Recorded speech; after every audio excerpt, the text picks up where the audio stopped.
یہ بہن نے قصر نماز کا پوچھنا چاہا تھا، تو میں عرض کر دیتا ہوں کہ جب کوئی اپنے شہر کی حدود سے باہر نکل جائے، اور شہر کی حدود کا مطلب شہر اور اس کے مضافات ہیں۔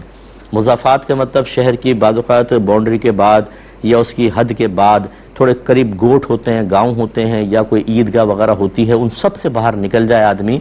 اور ارادہ یہ ہو کہ کم از کم 92 کلومیٹرز دور لگاتار جاؤں گا، تو پھر وہ شرعی مسافر بن جاتا ہے۔ جیسے ہی حدود سے باہر نکلے گا وہ قصر نماز ادا کرے گا۔ لگاتار جانے کا اس لیے عرض کیا کہ فرض کر لیں کہ کسی نے 92 کلومیٹر دور جانا ہے، لیکن وہ 50 کلومیٹر پر کسی رشتہ دار کے ٹھہرے گا، ایک دن وہاں ٹھہرے گا، پھر آگے جائے گا، تو یہ شرعی مسافر نہیں بنے گا، بلکہ اب اس کے گھر سے اس رشتہ دار تک کے درمیان کا فاصلہ دیکھیں گے، وہ 50 کلومیٹر ہے، تو 92 بنتا ہی نہیں ہے، تو اب یہ پوری نماز ہی پڑھے گا، اور اس سے آگے جب وہ جائے گا پھر 92 کلومیٹر دور نہیں ہے، تو وہاں پر بھی جب آگے سفر شروع کرے گا پھر وہ پوری ہی نماز پڑھے گا۔ اس لیے یہ بھی حکم ہوتا ہے کہ کم از کم لگاتار 92 کلومیٹرز دور جانے کا ارادہ، جیسے آپ نے کہنا چاہا تھا، میں کیونکہ پہلے سے سوال چل رہا تھا تو بات سمجھ نہیں پایا، لیکن شاید ایسے کہ 12 گھنٹے 6-8 گھنٹے کہیں ٹھہر کر پھر آگے جائیں گے تو یہ لگاتار چلنا نہیں کہلائے گا، اتنا اسٹے جو ہوتا ہے یہ لگاتار سفر کے منافی ہوگا۔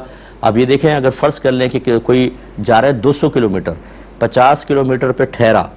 اور اس سے آگے 150 کلومیٹر طے کرے گا تو یہ کوئی فرق نہیں پڑے گا، 50 کلومیٹر تک تو یہ ضرور مسافر نہیں ہے، لیکن اس کے بعد جب وہ آگے بڑھتا ہے تو 92 کلومیٹرز دور جانے کا ارادہ ہے، تو پھر وہ شرعی طور پر قصر کرے اور مسافرت اختیار کرے۔ تو یہ خلاصہ کلام ہوا کہ جب وہ گھر سے باہر، شہر کی حدود سے باہر نکلے اور کم از کم 92 کلومیٹرز دور جانے کا بغیر کہیں لمبے اسٹے کے ارادہ ہو، تو پھر وہ شرعی مسافر ہو جاتا ہے۔